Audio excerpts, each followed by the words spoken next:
What's up, guys? So in this part of the series I'm going to go over trap modification. I'm going to cover laminating jaws, base plating, center swiveling, things like that. These things are not necessary whatsoever, but they do make your traps extremely nice.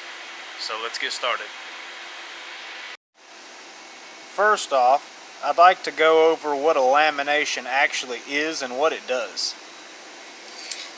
So this is a factory trap with factory jaws. These jaws are approximately 1/8 of an inch thick. That's not a lot of bearing surface on the animal's leg. This is a lamination. This is one that I've bent out of a 20-penny nail. As you can see, this is about the same thickness as the jaw. So what we're going to do is we're going to add this to the jaw. Now this can go on the outside or the inside, but you're going to add it there and weld it on, effectively doubling the bearing surface of the jaw. Alright?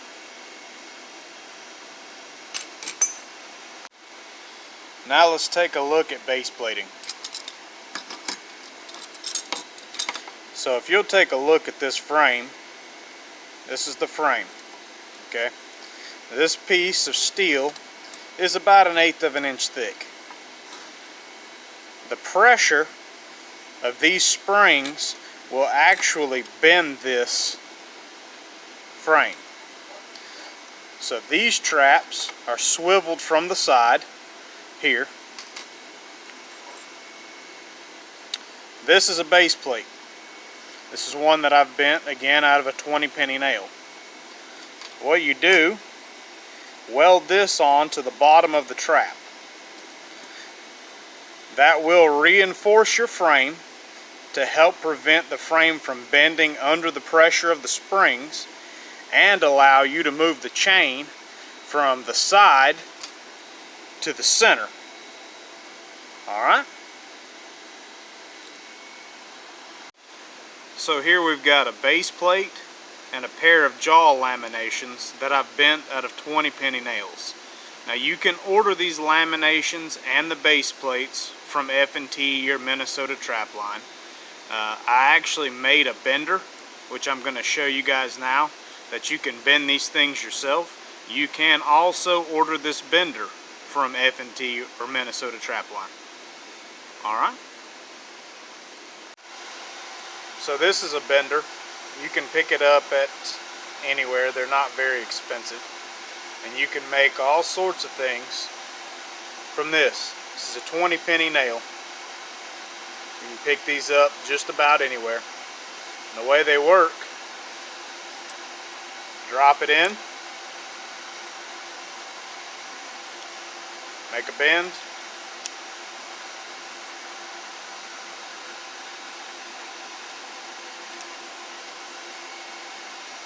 cut that off here, you've got a J-hook.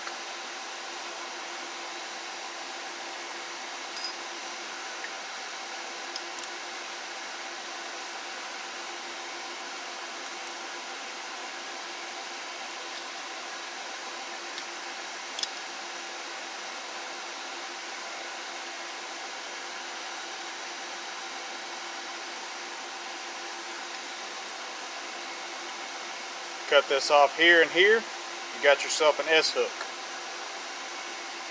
Okay? You can make just about anything and everything that you use on your traps with one of these benders.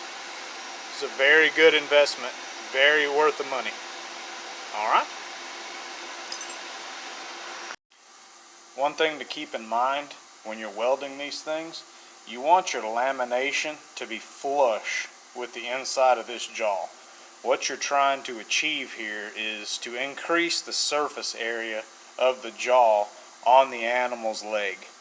This will make the trap a lot easier on the animal and greatly improve your traps. I'm going to get these welded and I'll let you check them out. Always wear the appropriate protective gear whenever you're welding, guys. I know it sounds silly, but you lose your eyes, you're pretty much done. Okay, take care of them. And here you go, guys. So we've got the laminations welded on.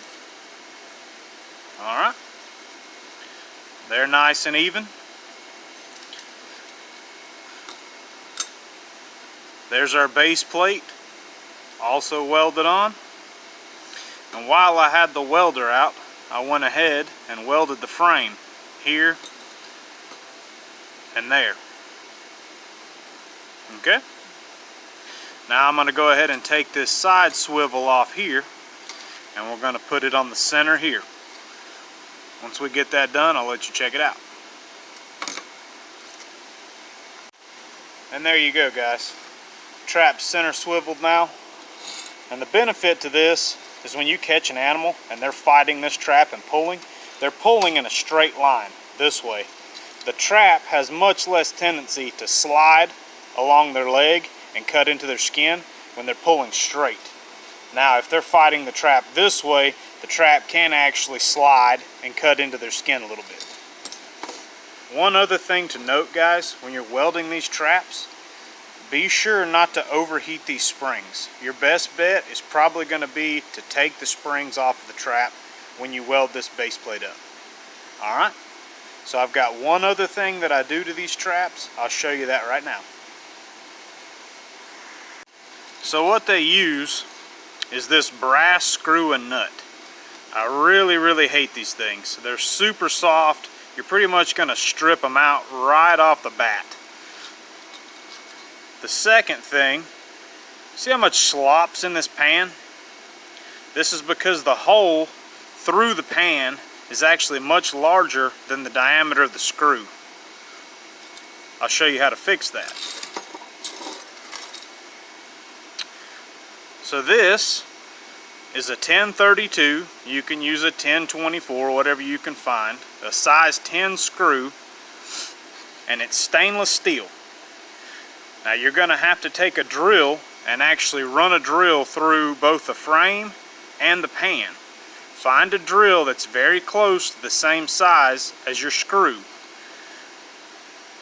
See how little movement you have in your pan there? That'll make your trap much easier to set, and it will fire much more consistently. Plus that stainless screw will not rust, it will not corrode. So you get the same benefit as the brass, it's just much harder. And that's pretty much it, guys. These things are ready to boil and dip. Put them in the ground.